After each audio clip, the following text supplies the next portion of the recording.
नमस्कार, grand news network में आप सभी का स्वागत है और बुलेटिन की खास खबरों के साथ मैं हूं आपके साथ सीमा। चलिए भी एक नजर डाल लेते हैं आज की खबरों की ओर। खबरों में आगे बढ़ें उससे पहले एक नजर आज की सुर्खियों पर।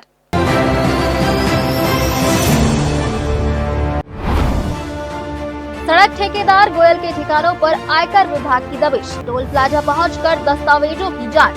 टैक्स चोरी की आशंका के चलते कार्रवाई जारी। धान खरीदी की बदइंतजामी पर फूटा किसानों का गुस्सा। धान खरीदी की मियाद 15 फरवरी तक बढ़ाने की मांग पूरी नहीं होने पर उग्र आंदोलन की चेतावनी। बिलासपुर रेल मंडल ने रचा नया कीर्तिमान। 288 दिनों में 1500 लाख टन माल लोडिंग कर हासिल किया देश में पहला स्थान। खुद के साथ धनबाद के कीर्तिमान को किया ध्वस्त। बिलासपुर रेलवे स्टेशन में जल्द शुरू होगी होल्डिंग में सुविधा। पिकअप रिसीविंग करने वालों को मिलेगी राहत। रेल मंडल ने योजना पर शुरू कर दिया काम।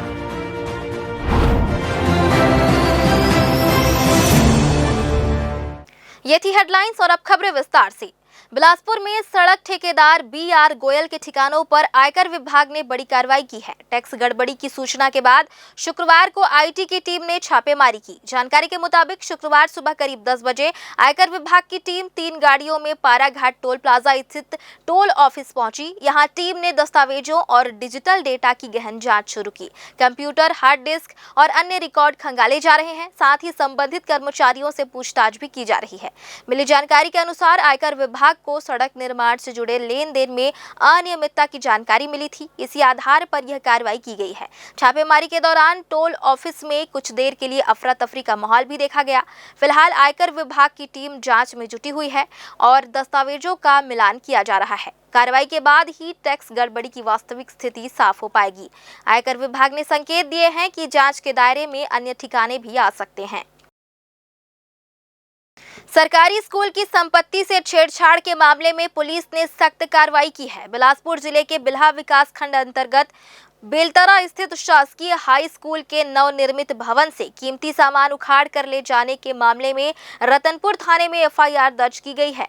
यह कार्रवाई जिला शिक्षा अधिकारी की शिकायत और जांच रिपोर्ट के आधार पर की गई है। मामला रतनपुर थाना क्षेत्र का है, जहां जांच में सामने आया कि स्कूल के नए भवन से दरवाजे, खिड़कियां, ग्रिल, रोशनदान, चैनल गेट और फर्श के पत्थर सहित अन्य सामग्री बिना किसी शासकीय आदेश के निकाली गई सामग्री की अनुमानित कीमत करीब 2,87,000 रुपए बताई जा रही है।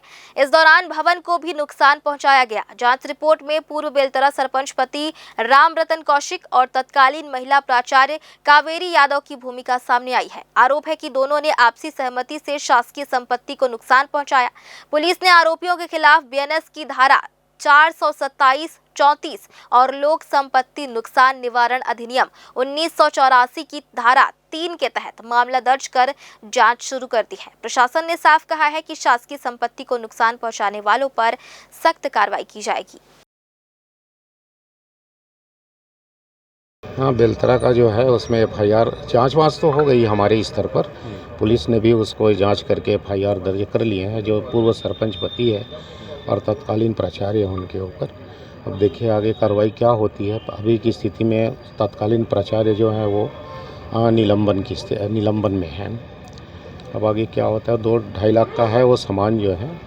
सामान तो रखे हुए हैं, लेकिन उनको उखाड़ने के लिए जो भवन को क्षति हुई है उस पर बिना अनुमति के उन्होंने उखाड़ा है, उस पर कार्रवाई की जाएगी। बिलासपुर में यातायात नियमों की धज्जियां उड़ाने का एक सनसनीखेज मामला सामने आया है, जहां पुलिस की लगातार चेतावनी के बावजूद युवक बेखौफ होकर सड़कों पर कानून का मजाक बना रहे हैं। हाल ही में एक वीडियो सोशल मीडिया पर तेजी से वायरल हो रहा है, जिसमें जांजगीर चांपा जिले के नंबर वाली एक बाइक पर सवार युवक अपनी नंबर प्लेट पर काले टेप लगाकर बिलासपुर की सड़कों पर घूमते नजर आ रहा है। यह युवक शायद इस गलतफहमी में है कि वे नंबर छिपाकर किसी भी बड़ी वारदात या कांड को अंजाम देकर कानून की गिरफ्त से बच निकलेंगे, लेकिन वे यह भूल रहे हैं कि नंबर प्लेट के साथ छेड़छाड़ करना न केवल दंडनीय अपराध है, बल्कि यह सीधे तौर पर बिलासपुर पुलिस की मुस्तैदी को चुनौती देने जैसा है। इन युवाओं की यह लापरवाही और कानून के प्रति खैरात जैसा रवैया उन्हें बड़ी मुसीबत में डाल सकता है, क्योंकि पुलिस अब हाईटेक सर्विलांस और सीसीटीवी के जरिए ऐसे संदिग्ध वाहनों पर पैनी नजर रख रही है। अब सबसे बड़ा सवाल यह है कि वीडियो वायरल होने के बाद बिलासपुर यातायात पुलिस इन रसूखदार बनने की कोशिश करने वाले युवकों पर कितनी कड़ी कार्रवाई करती है, और यह मामला उन लोगों के लिए क्या सबक बनता है जो सड़कों पर अपनी और दूसरों की जान को जोखिम में डालकर कानून से खिलवाड़ कर रहे हैं।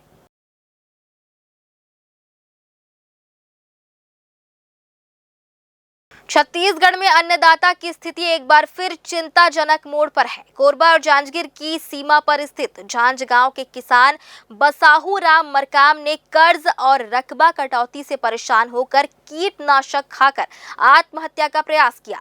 किसान की गंभीर स्थिति को देखते हुए उन्हें बिलासपुर के सिम्स अस्पताल रेफर किया गया था, जहां वे जीवन और मौत की जंग लड़ रहे हैं। इस घटना ने प्रदेश की राजनीति गरमा दी है। आम आदमी पार्टी के नेताओं ने अस्पताल पहुंचकर किसान का हाल जाना और प्रदेश की भाजपा सरकार पर किसानों को प्रताड़ित करने का गंभीर आरोप लगाया है। देखिए क्या है पूरी खबर। किसान बसाहू राम मरकाम की व्यथा छत्तीसगढ़ के कई किसानों की कहानी बयां कर रही है। अस्पताल में होश आने पर किसान ने बताया कि उन पर कर्ज का भारी बोझ है और ऊपर से सरकार द्वारा उनके खेती के रकबे में कटौती कर दी गई है। रकबा कम होने के कारण वे अपना पूरा धान नहीं बेच पा रहे हैं, जिससे आर्थिक संकट और गहरा गया है। इसी हताशा में उन्होंने कीटनाशक का सेवन किया। डॉक्टरों के अनुसार जहर का असर काफी गहरा है और अगले 48 घंटे किसान के लिए बेहद महत्वपूर्ण है। आम आदमी पार्टी के प्रतिनिधिमंडल सिम्स पहुंचकर स्थिति का जायजा लिया। पार्टी का आरोप है कि सरकार भौतिक सत्यापन के नाम पर किसानों को टोकन के लिए भटका रही है और जानबूझकर रकबा कम दिखा रही है। कल आम आदमी पार्टी की पूरी टीम और आम आदमी पार्टी के प्रदेश अध्यक्ष उत्तम जायसवाल जी, अभिषेक मिश्रा जी हमारे साथ हैं। अभी आप सभी कोरबा में थे। कल रात में 1 बजे तक हम कोरबा में किसानों से मुलाकात करते रहे। एक किसान खत्म हो चुका है, 2 किसानों की वो हो चुकी है और तीसरा ये किसान है जिसने परसों आत्महत्या का प्रयास किया। कीटनाशक खाया इन्होंने, और उसका मुख्य कारण जो मैंने कुछ दिन पहले लिखा भी था कि एक नया टर्म इस्तेमाल किया जा रहा है, रकबा समर्पण। तो मैंने बोला भी सरकार नक्सली समर्पण कराते कराते बोर हो गई है क्या, जिसको अब रकबा समर्पण करा रही है। और रकबा समर्पण इन द सेंस कि किसान को पता ही नहीं है, उसने धान तो बोया है 5 एकड़ में, लेकिन उसका रकबा काट करके 3 एकड़ में दिखाया जा रहा है, तो बाकी धान का वो क्या करेगा। ये जो किसान अभी आत्महत्या किया है, जो अभी 48 घंटे के ऑब्जर्वेशन में और रखा गया, डॉक्टर का कहना है कि जब तक 48 घंटे और नहीं बीत जाते तब तक हम कुछ नहीं कह सकते।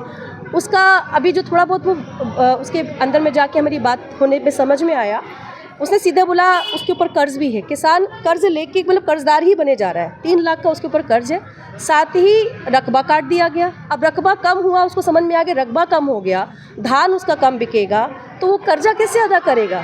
और जो चक्कर उसको जिला सहकारी बैंक में लगवाए जा रहे हैं, कभी उसको अभी टोकन बंद कर दिया गया, अब उसके लिए भौतिक सत्यापन आप बोल रहे हैं। मतलब आपने किसानों का इससे बड़ा तो कोई अपमान है नहीं कि आप किसानों को क्या समझ रहे, चोर समझ रहे हैं क्या किसानों को आपने, कि आपको लग रहा है वो झूठ बोलेंगे। आप जो किसान मंडी खुद जाता था, अब उसको कहा जा रहा है कि नहीं पहले अपना धान कहाँ रखा है बताओ, उसके बाद हम टोकन काटेंगे। टोकन कटना बंद हो गया। बहुत सारे ये सारे कारण हैं जिसके कारण किसान की आत्महत्या है। और अभी जो हम देख के आ रहे हैं कि उसका धान पड़ा हुआ है और उसका रकबा काट दिया गया है, कर्जा उसके ऊपर लगा हुआ है, उसके बावजूद उसका जो है ये सारी समस्या को कई बार चक्कर। और इनके पास एक PR बैठा है, मोदी का जो पूरा PR है वो लगा है, गोदी मीडिया पूरा बैठा है, सोशल मीडिया में एक ट्रोल आर्मी, लठैत आर्मी बैठी हुई है, वो पूरा दिन बताती रहती है कि ये बहुत बड़े हितैषी हैं। हकीकत अगर हितैषी होते तो किसान आत्महत्या कर रहा होता क्या। और शर्म की बात है कि किसानों को, आदिवासियों को जब वो जल और जंगल ज़मीन की हक की बात करते तो उनको डरा दिया जाता है कि वो बात भी नहीं कर सकते, इसलिए वो मानसिक तौर पर प्रताड़ित होकर के वो कर। और जब किसान आत्महत्या हो रही है तो उस पर भी सरकार की तरफ से उसको शराबखोर बता दिया जा रहा है, जिसमें 30,000 किसान आज ऐसे हैं जिनका एग्री स्टेक में पंजीयन ही नहीं हुआ है। तो सीधे सीधे 30,000 किसानों को तो आप बाहर कर दिए इस खरीदी की प्रक्रिया से। तो एग्री स्टेक पंजीयन के बाद में फिर रकबा जो कटौती है, जब किसान वहाँ पे सोसाइटी पहुँचता है तो पता चलता है कि उसका आधा एकड़ 1 एकड़ रकबा कट गया है। अब जब रकबा कट गया, उसका सुधरवाने के लिए वो जब पटवारी के पास जाता है तो पटवारी बोलता है कि RI के पास जाओ, RI के पास जाता है बोलता है तहसीलदार के पास जाओ, तहसीलदार के पास जाता है तो बोलता है कलेक्ट्रेट से होगा। तो कुल मिला के किसान जो है इस ऑफिस से उस ऑफिस लगातार ऑफिसों के चक्कर में लगातार चक्कर काट रहा है। और इसका परिणाम जो है आपको कोरबा में अभी देखने को मिला कि किसान जो है धान खरीदी से हताश और निराश होकर के आत्महत्या को मजबूर हो रहे हैं। लगातार 2 घटना जो है अभी कोरबा में हो गई। और हम तो ये भी मांग करते हैं शासन से कि जिन किसानों का अभी मान लीजिए जो 3 एकड़ उनका रकबा जो कोरबा वाले किसान है उनका कटा, तो उनका आधा एकड़ में ही धान खरीद रही थी शासन। अब 2.5 एकड़ जो बच गया उनका, तो 2.5 एकड़ में लगभग 1,70,000 1,75,000 का धान उनका और जाता।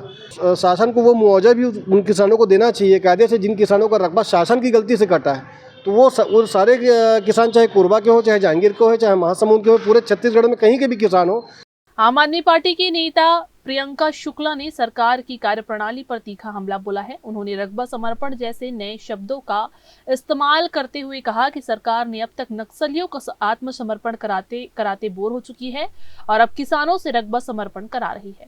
5 एकड़ में फसल उगाने वाले किसान का रकबा कागजों में काटकर 3 एकड़ कर दिया गया है, जिससे किसान अपनी मेहनत की फसल बेचने के लिए दर दर भटक रहा है। आम आदमी पार्टी का आरोप है कि एक तरफ सरकार खुद को किसान हितैषी बताती है, वहीं दूसरी तरफ जल जंगल जमीन की आवाज उठाने वाले आदिवासियों और किसानों को डराया धमकाया जा रहा है। आप नेताओं ने मांग की है कि धान खरीदी की अंतिम तिथि तुरंत बढ़ाई जाए और रकबा कटौती की प्रक्रिया को बंद कर किसानों को राहत दी जाए। कैमरामैन राकेश मिश्रा के साथ पिंटू दुबे की रिपोर्ट। फिलहाल वक्त तो चला एक छोटे से ब्रेक का। ब्रेक के बाद भी खबरें जारी रहेंगी, बने रहिए ग्रैंड न्यूज नेटवर्क के साथ। जय प्राइवेट ITI NCVT से मान्यता प्राप्त एंड ISO सर्टिफाइड 10वीं पास विद्यार्थियों के लिए 2 year electrician course, COPA 1 year course, computer operating and programming assistant course, best classroom facility, admissions open. Jai private ITI, riverview colony, Koni, Bilaspur, Chhattisgarh. Break के बाद आप सभी का स्वागत है। छत्तीसगढ़ में धान खरीदी को लेकर किसानों का गुस्सा अब सड़कों पर उतरने को तैयार है। धान खरीदी की मियाद बढ़ाने और अव्यवस्थाओं को दूर करने की मांग को लेकर भारतीय किसान संघ ने मोर्चा खोल दिया है। संघ ने मुख्यमंत्री विष्णुदेव साय के नाम कलेक्टर को ज्ञापन सौंपते हुए खरीदी की तिथि 15 फरवरी तक बढ़ाने की मांग की है। देखिए क्या है पूरी खबर। भारतीय किसान संघ का कहना है कि धान खरीदी सत्र समाप्त होने में अब महज 15 दिन बचे हैं, लेकिन अब तक केवल 60% धान की ही खरीदी हो पाई है। किसानों का आरोप है कि खरीदी की शुरुआत से ही उन्हें लगातार परेशान किया जा रहा है। कभी टोकन नहीं मिलते तो कभी खरीदी की लिमिट अचानक घटा दी जाती है। कई किसान महीनों से खरीदी केंद्रों के चक्कर काटने को मजबूर हैं। किसान संघ ने भौतिक सत्यापन की प्रक्रिया पर भी गंभीर सवाल खड़े किए हैं। संघ का आरोप है कि सत्यापन के नाम पर किसानों की ईमानदारी पर शक किया जा रहा है, जो सीधे तौर पर उनका अपमान है। किसानों का कहना है कि पहले खाद, बिजली और पानी के लिए संघर्ष करना पड़ा और अब अपनी उपज बेचने के लिए भी उन्हें प्रताड़ित किया जा रहा है। किसानों की मुख्य से समस्याएं हैं, अभी धान बेचने में उन लोगों को जो दिक्कतें आ रही हैं, उसके लिए आज कलेक्टर महोदय को ज्ञापन सौंपने के लिए आए हैं। इसमें मुख्य मांग है टोकन की अवधि बढ़ाने की और लिमिट को बढ़ाने के लिए, क्योंकि सरकार का कहना है कि हम लोग 95% धान खरीदी कर चुके हैं और हम लोग जिस आंकड़े से हम लोग समितियों में घूमे हैं तो हमको पता चला है कि मुश्किल से वहाँ अभी 60%, कहीं 50%, कहीं 35%, 40% धान ही खरीदी हो पाई है, जबकि 2 महीना हो गया है धान खरीदी करते। अब शेष 9 दिन बचा हुआ है। अब 9 दिन में सरकार 40%, 50% धान कैसे खरीदेगी? तो इस नाम से अगर लिमिट नहीं बढ़ता है या टोकन नहीं होता है तो फिर किसानों को बहुत समस्या हो रही है। जैसे कि आप भी देख रहे हैं कि अभी कई जगह किसान लोग आत्महत्या कर रहे हैं। तो उसी की समस्या के लिए हम लोग कलेक्टर साहब से ज्ञापन देने के लिए आए हैं। कलेक्टर महोदय के माध्यम से हम माननीय मुख्यमंत्री जी से आज प्रदेश भर में भारतीय किसान संघ हर जिला मुख्यालय में इस प्रकार से एक आंदोलन के रूप में ज्ञापन दे रही है, जिसमें हमारा माननीय मुख्यमंत्री जी से निवेदन है कि हमारे जो किसान बंधु छूटे हुए हैं धान खरीदी से, उनका एक एक बीज खरीदे और उनको लाभान्वित करें। अगर किसान भाइयों का पूरा धान एक एक बीज तक के खरीदी अगर नहीं होगा तो भारतीय किसान संघ उग्र आंदोलन के लिए बाध्य होगा। फिर किसान संघ ने साफ चेतावनी दी है कि यदि समिति में धान खरीदी की लिमिट तत्काल नहीं बढ़ाई गई और 15 फरवरी तक खरीदी की तारीख नहीं बढ़ी तो प्रदेश भर में उग्र और व्यापक आंदोलन किया जाएगा। संघ ने मांग की है कि हर पंजीकृत किसान को सम्मान के साथ धान बेचने का मौका मिले। अब देखना होगा कि सरकार किसानों की इन मांगों पर क्या कदम उठाती है। ग्रैंड न्यूज के लिए कैमरामैन राहुल ठाकुर के साथ भारतेंदु कौशिक की रिपोर्ट। कस्टम मिलिंग में बड़ी गड़बड़ी सामने आने के बाद जिला प्रशासन ने सख्त रुख अपनाया है। तखतपुर में करीब 25 करोड़ 30 लाख रुपए मूल्य का धान जब्त करते हुए एक राइस मिल को सील कर दिया गया है। यह कार्रवाई खरीफ विपणन वर्ष 2025-26 के दौरान धान उठाव में गंभीर अनियमितता पाए जाने के बाद की गई है।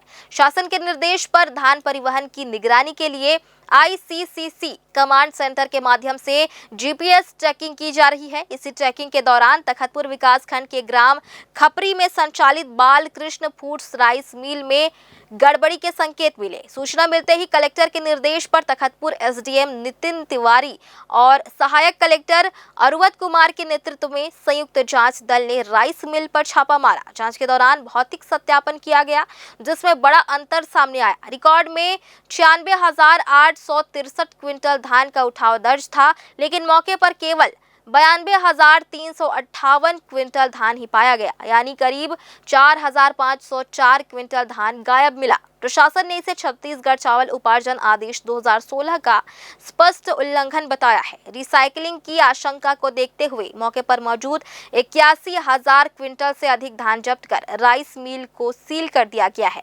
प्रशासन ने साफ चेतावनी दी है कि नियम तोड़ने वाले किसी भी मिलर को बख्शा नहीं जाएगा।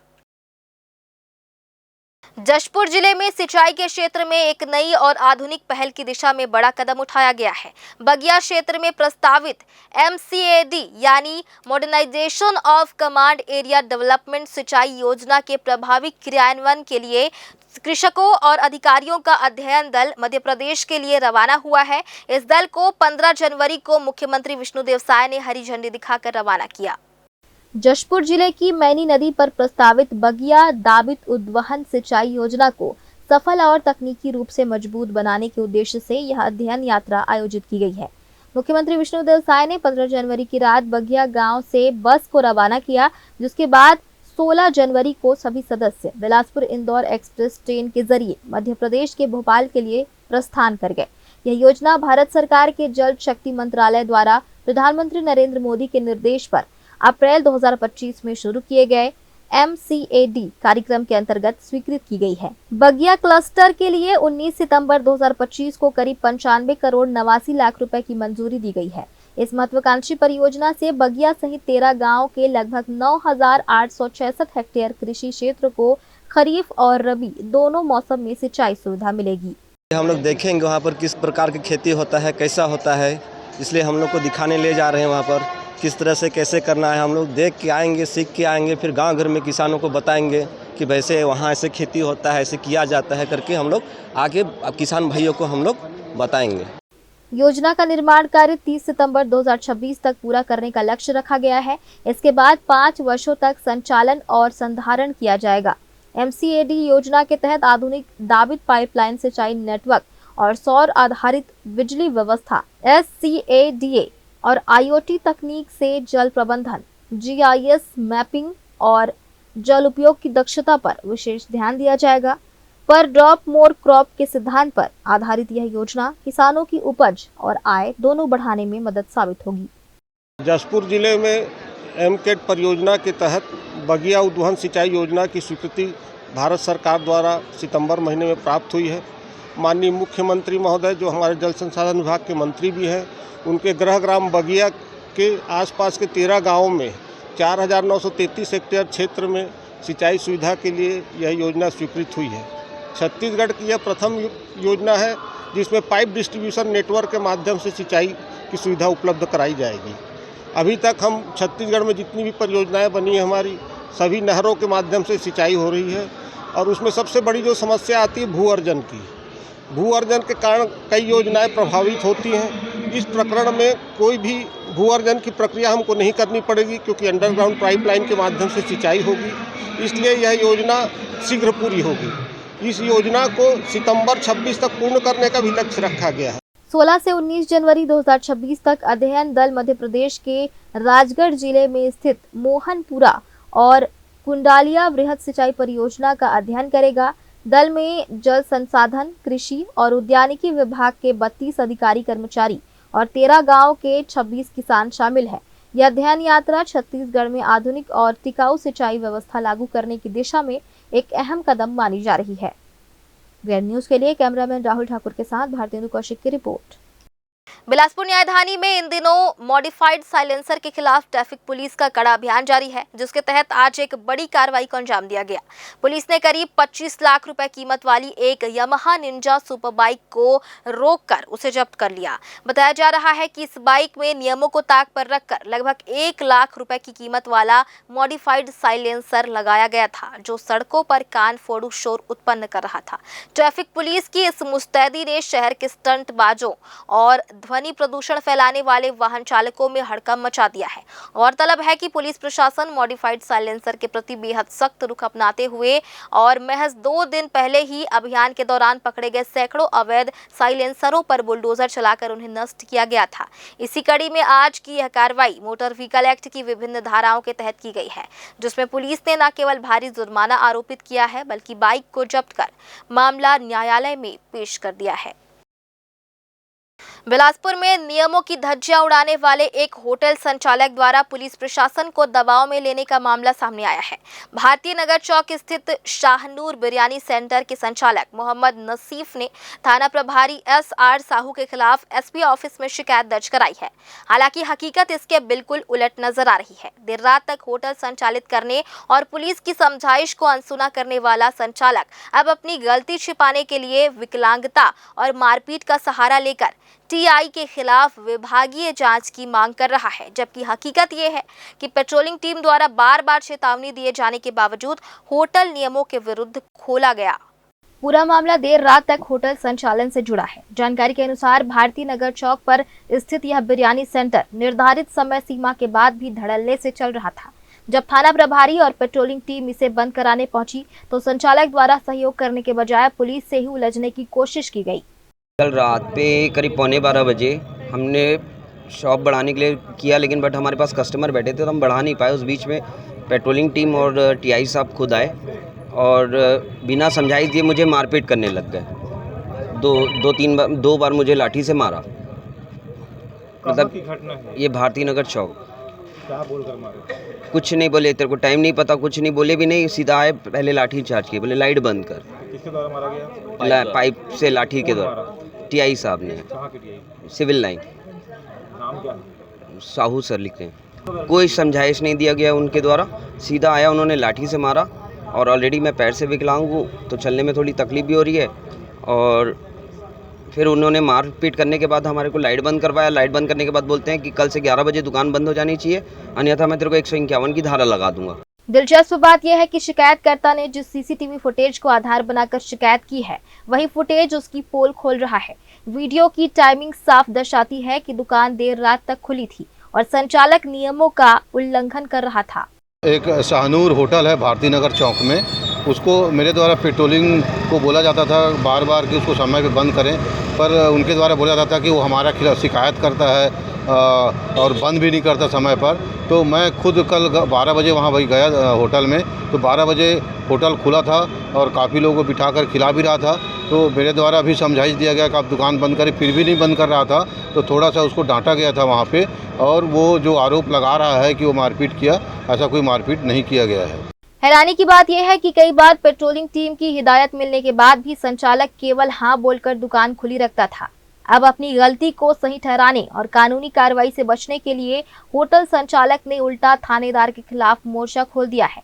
पुलिस सूत्रों का कहना है कि शहर में कानून व्यवस्था बनाए रखने के लिए समय पर दुकानें बंद कराना पुलिस की जिम्मेदारी है, लेकिन इस मामले में संचालक खुद की गलती मानने के बजाय SP ऑफिस पहुंचकर झूठी सहानुभूति बटोरने की कोशिश कर रहा है। अब सवाल ये उठता है कि क्या देर रात तक होटल संचालित करने वाले ऐसे रसूखदारों के खिलाफ सख्त एक्शन होगा या पुलिस अपनी ड्यूटी करने पर ही कटघरे में खड़ी रहेगी। ग्रैंड न्यूज के लिए कैमरामैन राहुल ठाकुर के साथ पिंटू दुबे की रिपोर्ट। एक बार फिर से वक्त हो चला एक छोटे से ब्रेक का। ब्रेक के बाद भी खबरें जारी रहेंगी, बने रहिए ग्रैंड न्यूज नेटवर्क के साथ। जहजया प्राइवेट ITI NCVT से मान्यता प्राप्त एंड ISO सर्टिफाइड 10वीं पास विद्यार्थियों के लिए 2 year electrician course, OPA 1 year course, computer operating and programming assistant course, best classroom facility, admissions open. Jayjaya private ITI, riverview colony, Koni, Bilaspur, Chhattisgarh. Break के बाद आप सभी का स्वागत है। दक्षिण पूर्व मध्य रेलवे के बिलासपुर मंडल ने भारतीय रेल के इतिहास में नया कीर्तिमान रच दिया है। चालू वित्तीय वर्ष 2025-26 में बिलासपुर मंडल ने मात्र 288 दिनों में 1,1500 लाख टन माल लोडिंग कर देश भर में पहला स्थान हासिल किया है। यह उपलब्धि अब तक की सबसे तेज और सर्वश्रेष्ठ मानी जा रही है।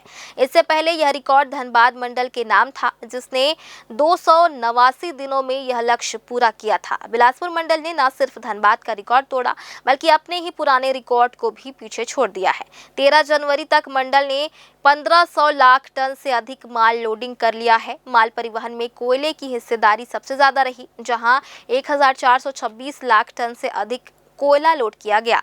इसके अलावा लौह अयस्क, सीमेंट, कंटेनर, कच्चा माल और अन्य वस्तुओं के परिवहन में भी उल्लेखनीय वृद्धि दर्ज की गई है। राजस्व के मोर्चे पर भी मंडल ने शानदार प्रदर्शन किया है। 13 जनवरी तक जहां 17,490 करोड़ रुपए का लक्ष्य था, वहीं वास्तविक आय 17,800 करोड़ रुपए तक पहुंच चुकी है। सीनियर डीसीएम अनुराग कुमार सिंह ने बताया कि यह सफलता मंडल के सभी विभागों, कर्मचारियों और लोको पायलटों की कड़ी मेहनत का परिणाम है।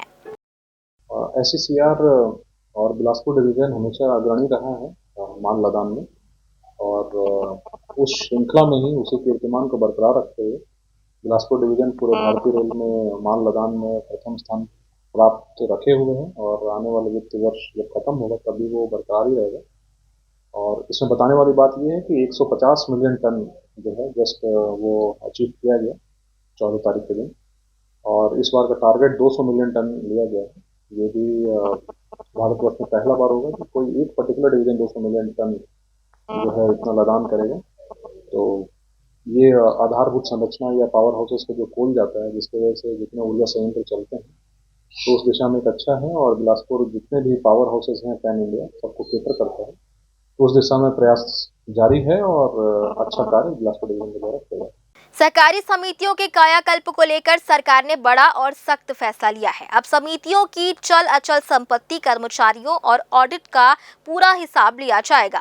बिलासपुर संभाग में हुई हाई लेवल समीक्षा बैठक में 8 अहम बिंदुओं पर चर्चा करते हुए अधिकारियों को साफ निर्देश दिए गए हैं कि अब किसी भी तरह की लापरवाही बर्दाश्त नहीं की जाएगी। बैठक में कहा गया कि प्राथमिक विपणन सहकारी समितियां अब सिर्फ खाद बीज बेचने तक सीमित नहीं रहेंगी, बल्कि अपनी अचल संपत्तियों का पूरा रिकॉर्ड, कर्मचारियों का विवरण और ऑडिट रिपोर्ट नियमित रूप से अपडेट करनी होगी। समीक्षा के दौरान सामने आया कि कई समितियों में ऑडिट और बोर्ड निर्वाचन जैसे जरूरी काम लंबे समय से लंबित हैं। इसे गंभीरता से लेते हुए सरकार ने जवाबदेही तय करने और समयबद्ध कार्रवाई के निर्देश दिए हैं। राइस मिलों के संचालन और राशन दुकानों के प्रबंधन पर भी कड़ी नजर रखी जाएगी। खाद, बीज और दवाओं के कारोबार से जुड़े सभी रिकॉर्ड अब पूरी तरह फाइल पर होंगे। इससे किसानों को सीधा लाभ मिलेगा और बिचौलियों पर रोक लगेगी। जयराम नगर, कोटा, पेंड्रा रोड, मुंगेली, जांजगीर चांपा, बलौदा, सारंगढ़ और रायगढ़ सहित 13 क्षेत्रों की समितियों की नियमित निगरानी होगी। जिनका रिकॉर्ड अधूरा पाया गया, उनके खिलाफ सख्त अनुशासनात्मक कार्रवाई तय मानी जा रही है।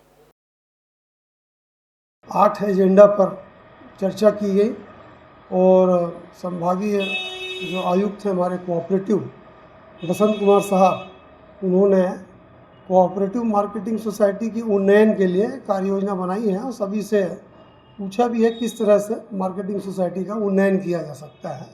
तो उसके लिए ऑडिट, उनका नियमित ऑडिट है। इलेक्शन रेगुलर किए जाने के संबंध में राइस मिल, जो बंद राइस मिल पड़ी है मार्केटिंग सोसाइटी की, उसको किस तरह से अपन पुनर्जीवित कर सकते हैं या उसमें कैसे यूटिलाइज़ किया जा सकता है, इस संबंध में चर्चा की गई है ना। खाद बीज का काम, दवा का काम, उनको किस तरह से पुनः दिलाया जाए। सरगांव मार्केटिंग सोसाइटी को अभी श्रेष्ठ मार्केटिंग सोसाइटी का खिताब दिया गया इस वर्ष। गौरेला मार्केटिंग सोसाइटी, इसको एक सम्मान दिया गया। उसी तर्ज पे अन्य मार्केटिंग सोसाइटी को ट्रैक पे लाने के लिए एक कार्य योजना बनाई गई है और ये JR साहब जो है वो शानदार उसमें अपनी प्रस्तुति दिए। इस मीटिंग की पूरी प्रोफोडिंग मेरे द्वारा लिखी गई, प्रश्न किए गए। कुल मिला के मीटिंग की सभी लोगों ने तारीफ की है। छत्तीसगढ़ में बिना पंजीयन के संचालित हो रहे पालतू पशुओं की दुकानों और डॉग ब्रीडिंग सेंटरों के खिलाफ राज्य शासन ने कड़ा रुख अख्तियार कर लिया है। छत्तीसगढ़ राज्य जीव जंतु कल्याण बोर्ड ने प्रदेश भर के लिए सख्त दिशा निर्देश जारी किए हैं, जिसके तहत ऐसे सभी प्रतिष्ठानों को आगामी 5 दिनों के भीतर अनिवार्य रूप से पंजीयन के लिए आवेदन करना होगा। शासन ने स्पष्ट कर दिया है कि यदि तय समय सीमा के भीतर वैधानिक प्रक्रिया पूरी नहीं की गई तो इन दुकानों और सेंटरों को अवैध मानकर सीधे सीलबंदी की कार्रवाई की जाएगी। देखिए क्या है पूरी खबर। प्रदेश में पशु प्रजनन एवं विपणन नियम 2017 और पालतू पशु दुकान नियम 2018 के प्रावधानों के तहत अब विभाग सख्ती बरतने जा रहा है।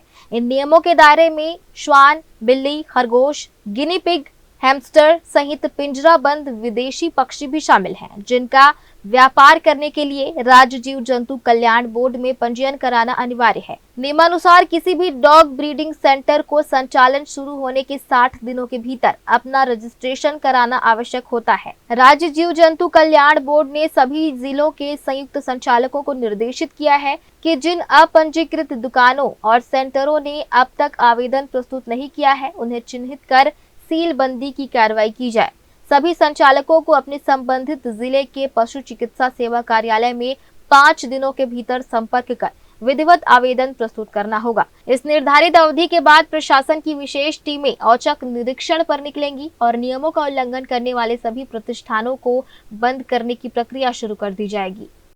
छत्तीसगढ़ राज्य जीव जंतु बोर्ड ने अब एक नियम लागू कर दिया गया है, जिसका अनिवार्य रूप से पालन पशु विक्रेताओं को करना पड़ेगा। 5 दिनों के भीतर अनिवार्य रूप से आपको पंजीयन कराना पड़ेगा और साथ ही साथ जो डॉग ब्रीडिंग सेंटर है उनको 60 दिवस के भीतर अपनी दुकान का रजिस्ट्रेशन कराना पड़ेगा, अपने स्थानों का रजिस्ट्रेशन कराना पड़ेगा, तब आप उस दुकान का संचालक कर पाएंगे, नहीं तो आपके ऊपर गाज गिर सकती है। तो इसलिए बेहद ज़रूरी है इन नियमों को फॉलो करना। छत्तीसगढ़ राज्य जीव जंतु बोर्ड कल्याण बोर्ड ने 5 दिनों के भीतर आदेश जारी कर दिया कि 5 दिनों के भीतर आपको अनिवार्य रूप से पंजीयन कराना होगा। कैमरामैन राहुल ठाकुर के साथ पिंटू दुबे, ग्रैंड न्यूज। बिलासपुर शिक्षा विभाग से जुड़ा एक बड़ा और गंभीर मामला सामने आया है, जहां पदोन्नति में वरिष्ठता को लेकर सहायक शिक्षकों ने मोर्चा खोल दिया है। शिक्षकों का आरोप है कि विभाग हाई कोर्ट के स्पष्ट आदेशों की अनदेखी कर मनमाने तरीके से वरिष्ठता सूची तैयार कर रहा है, जिससे उनकी पदोन्नति पर संकट खड़ा हो गया है। देखिए क्या है पूरी खबर। मामला बिल्हा विकास खंड का है, जहां वर्ष 2025 की नई वरिष्ठता सूची का सहायक शिक्षकों ने विरोध किया है। शिक्षकों का कहना है कि स्थानांतरण लेकर आए शिक्षकों की वरिष्ठता उनकी प्रथम नियुक्ति तिथि से तय होनी चाहिए, लेकिन विभाग कार्यभार ग्रहण करने की तिथि को आधार बना रहा है, जो पूरी तरह से गलत है। पीड़ित शिक्षकों ने जिला शिक्षा अधिकारी को ज्ञापन सौंपते हुए बताया कि वे वर्ष 2005 से शिक्षाकर्मी के रूप में सेवा दे रहे हैं। स्थानांतरण के बाद उनकी पुरानी सेवा अवधि को नजरअंदाज कर उन्हें हजारों क्रमांक पीछे कर दिया गया है। शिक्षकों का तर्क है कि छत्तीसगढ़ हाई कोर्ट ने फरवरी और दिसंबर 2025 के अपने आदेशों में ये साफ कहा था कि स्थानांतरण के बावजूद वरिष्ठता प्रथम नियुक्ति तिथि से ही तय होगी। यही नहीं, जुलाई 2018 में हुए संविलियन में भी उनकी पिछली 8 वर्षों की सेवा को मान्यता दी गई थी। अभी यहाँ पर अपने वरिष्ठता क्रम के लिए आए हुए हैं। 2005 की हमारी नियुक्ति है और हम सभी जो है विवाह के पश्चात लगभग सभी महिलाएं स्थानांतरण करा के अपने परिवार के समीप आ चुकी हैं और हमको अभी जब प्रमोशन होता है तो हमारे स्थानांतरण की वजह से वरिष्ठता का जो फ़ायदा नहीं मिल पाता है। तो हम चाहते हैं कि 20 साल 22 साल की सेवा, यहाँ पर लगभग हम लोग जितने लोग उपस्थित हैं सबकी सेवा अवधि 20 साल 21 साल पूर्ण हो चुकी है। उसके बाद भी हमें ना आज तक के पदोन्नति मिला हुआ है, ना ही क्रमोन्नति मिला है। तो अगर हमें क्रमोन्नति का लाभ नहीं दिया जा रहा है तो वरिष्ठता को ध्यान में रखते हुए हमें वरिष्ठता क्रम में ऊपर लाया जाए और हमें प्रमोशन प्रदान किया जाए।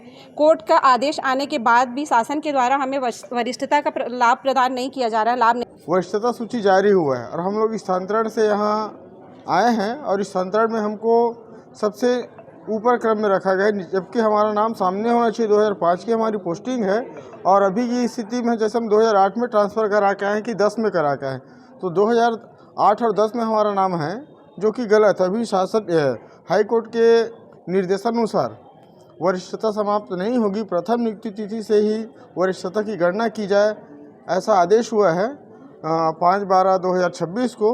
उसी के संबंध में हम अभ्यावेदन देने, ज्ञापन देने यहाँ उपस्थित हुए हैं। मेरी प्रथम नियुक्ति 2006 है सहायक शिक्षक के पद पर।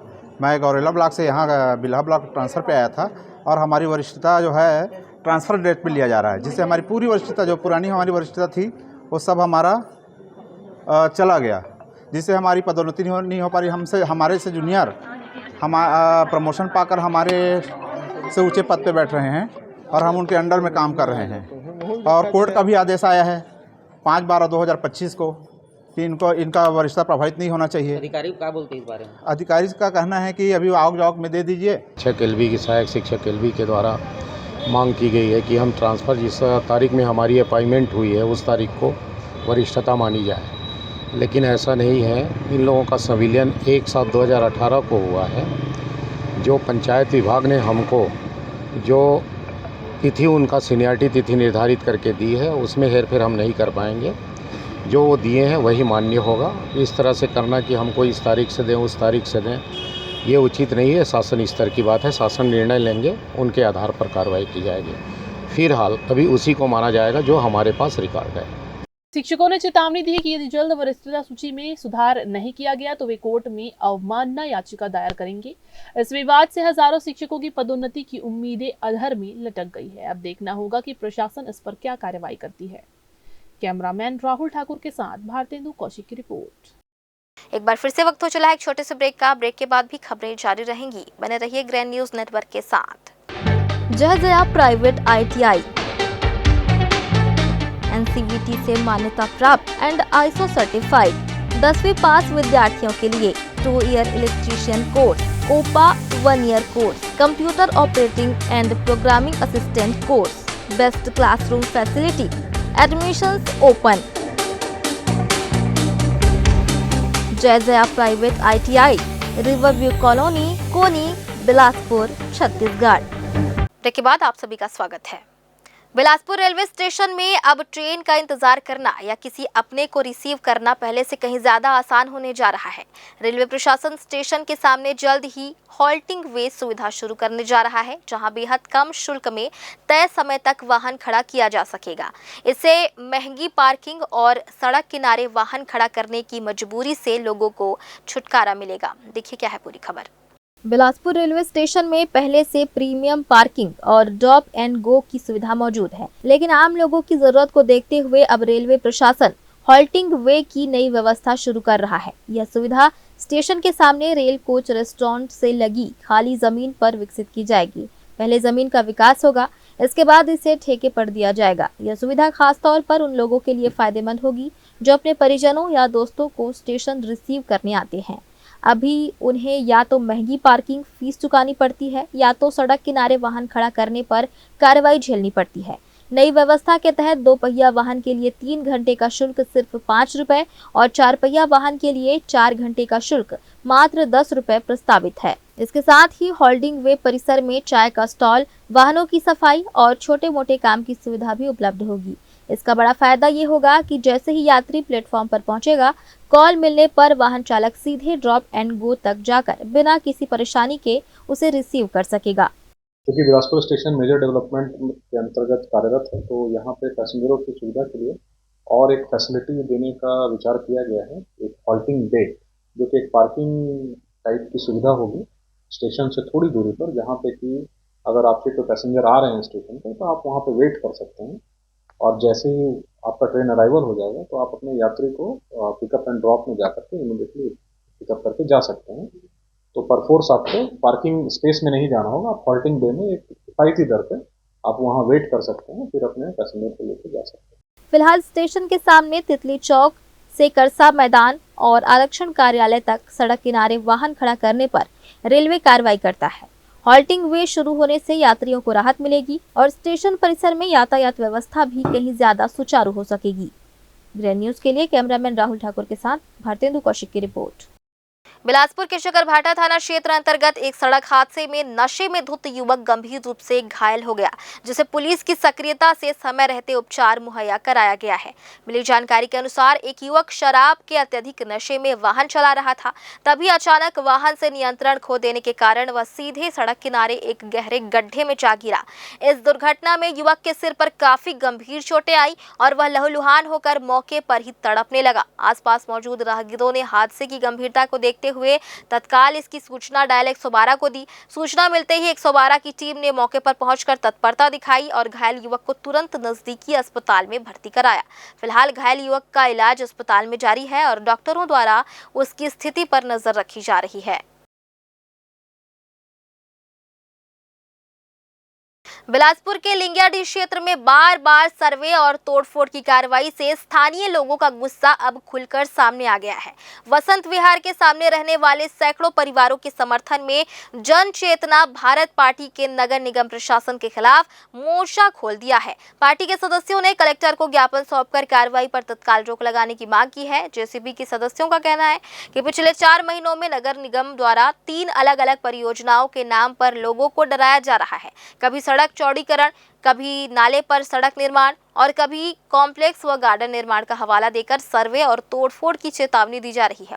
इससे इलाके में भय और असमंजस का माहौल बन गया है। लोगों का आरोप है कि वे पिछले 50 वर्षों से यहां रह रहे हैं, फिर भी बार बार गरीब परिवारों को ही निशाना बनाया जा रहा है। करीब 10 महीने पहले 150 से अधिक मकान और दुकानों को तोड़ दिया गया, लेकिन आज तक ना तो निर्माण कार्य शुरू हुआ और ना ही विस्थापित परिवारों का पुनर्वास हो सका। पार्टी ने मांग की है कि लोगों को वहीं रहने दिया जाए, मास्टर प्लान के अनुसार स्थायी पट्टा दिया जाए और प्रधानमंत्री आवास योजना का लाभ मिले। साथ ही सब्जी बेचकर रोजी कमाने वालों को परेशान न करने की भी मांग की गई है। पार्टी ने चेतावनी दी है कि न्याय न मिलने तक आंदोलन जारी रहेगा।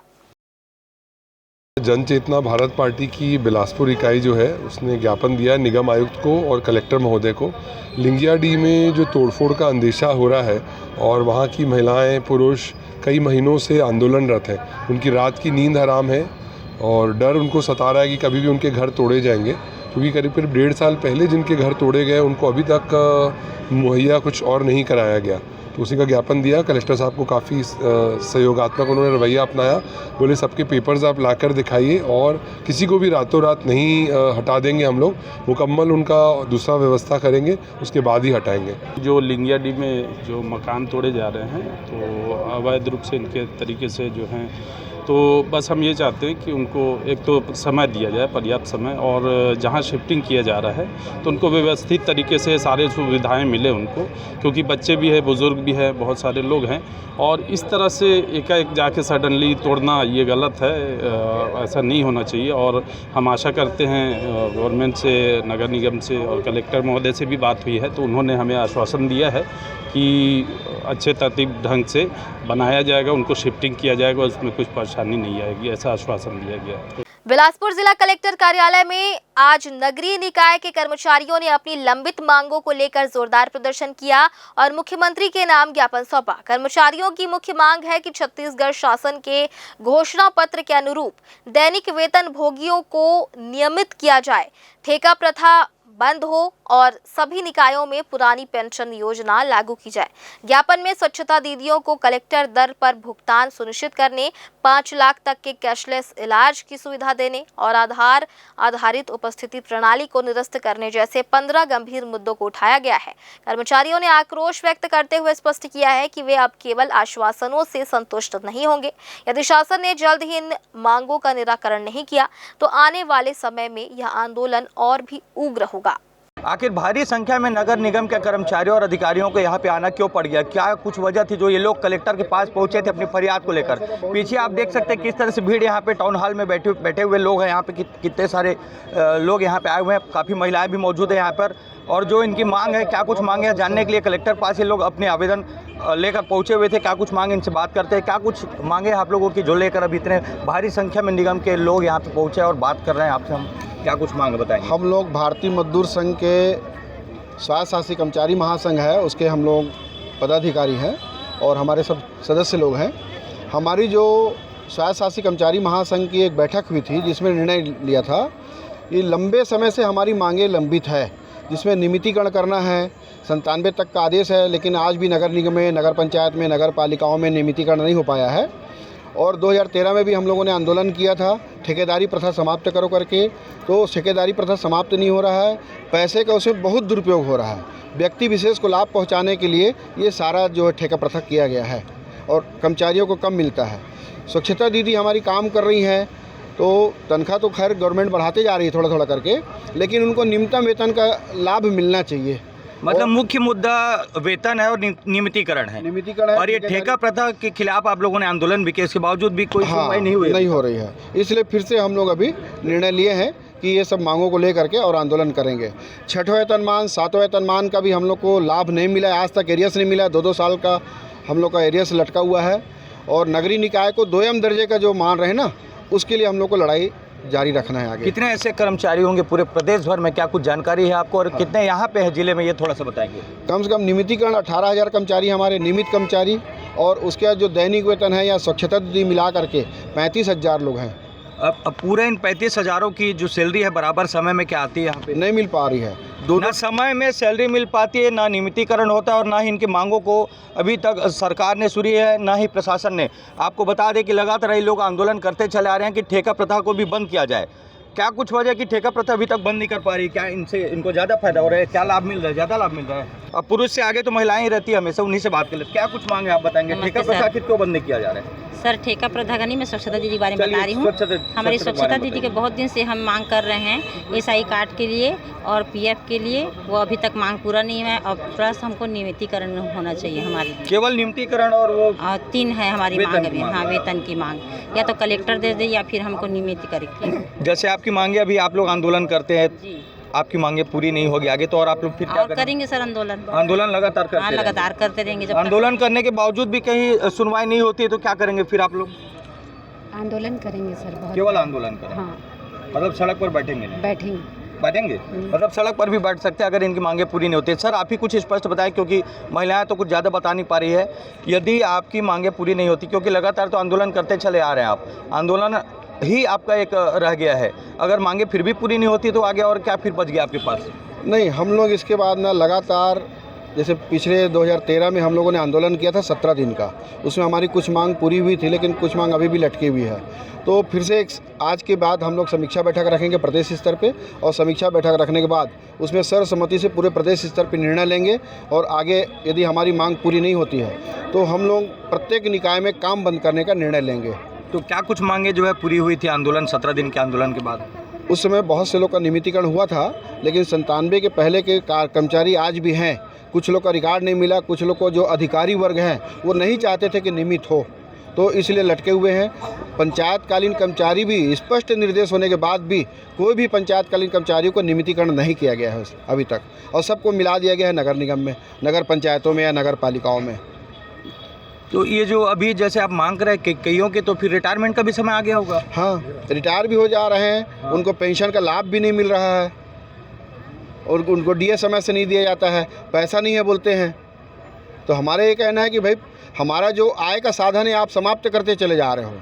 पहले हमको 4% चुंगी क्षतिपूर्ति 4% हमारा स्टाम्प ड्यूटी शुल्क मिलता था, वाणिज्य कर मिलता था, वाणिज्य कर के बदलाए अभी GST हो गया है। तो हमने माननीय प्रधानमंत्री जी को भी ज्ञापन सौंपा है कि हमारा GST सीधे निकायों को दिया जाए, जो हमारा अंश है, जो भी अंश आएगा। अभी तत्कालीन में क्या जो मांग है जो आप चाह रहे हैं कि वो पूरी हो जाए, सरकार के द्वारा पूरी कर दी जाए, ये कुछ विशेष मांगों को बताएंगे? विशेष मांग जैसे हमारा है तो ठेकेदारी प्रथा समाप्त किया जाए, उससे हमारे बहुत सारे पैसे का दुरुपयोग हो रहा है। थोड़ा सा उदाहरण दे सकता हूँ? जी बिल्कुल दीजिए। जैसे मान लीजिए उदाहरण, आज कलेक्टर की दर 10,000 रुपये है, ठेकेदार को हम लोग 25% से लेकर के 40% एबो में ठेका में देते हैं, मतलब 13,000 14,000 हम लोग पेमेंट कर रहे हैं, लेकिन कलेक्टर दर 10,000 है। तो हमारा कहना है कि 10,000 में काम कराने के बजाय आप 14,000 में काम क्यों करा रहे हो ठेकेदार से? ये दुरुपयोग हो रहा है, और वो हमारे निकाय का पैसा है, गवर्नमेंट हमको उसमें पैसा नहीं दे रही है। एक हो गया ठेका प्रथा बंद। हाँ, दूसरा हो गया स्वच्छता दीदियों का भविष्य निधि राशि जो है काटी जानी चाहिए, ESIC का लाभ उनको मिलना चाहिए। माननीय यहाँ पे जो आयुक्त महोदय हैं, भविष्य निधि आयुक्त जो हैं, उन्होंने आदेश कर दिया है कि इनको पैसा काट करके और इनके खाते में जमा किया जाए। ये छत्तीसगढ़ शासन का भी खेतान सर जो है सचिव, अब ये आदेश है। सबसे दुर्भाग्यवश वाली बात है कि इन्हीं स्वच्छता दीदियों की वजह से बिल्हा टॉप में था। पूरे देश भर में स्वच्छता के मामले में बिलासपुर जिला टॉप में रह गया। लेकिन अब इन्हीं की हालत आप देख लो, ये लोग यहाँ पे ठोकर खाने के लिए मजबूर हो रहे हैं। क्या सरकार केवल इनके फ़ायदे का अपना उपयोग उठाने के लिए बैठे रहती है? क्या इनकी ये दुख या दर्द, इनको पीड़ा इनकी दिखाई नहीं देती सरकार को? प्रशासन केवल अपनी वाहवाही लूटने के लिए तैयार रहती है, लेकिन जब ये लोग अपनी मांग के लिए आते हैं तब इनको केवल आश्वासन दिया जाता है। साथ ही साथ इनको लगातार आंदोलन करने की ज़रूरत भी पड़ती है। आखिर क्या ये वजह होती है? इनकी जो मांगे हैं बिल्कुल प्रशासन को ध्यान देना चाहिए और सरकार तक इनकी बातों को रखना चाहिए, ताकि सरकार जो इनकी मांगे हैं उनको पूरा करे, केवल इनका उपयोग ही ना ले सरकार। कैमरामैन राहुल ठाकुर के साथ पिंटू दुबे, ग्रैंड न्यूज। फिलहाल आज की इस बुलेटिन में बस इतना ही। अगले बुलेटिन में फिर होगी आपसे मुलाकात। तब तक के लिए मुझे और मेरी पूरी टीम को दीजिए इजाजत। नमस्कार।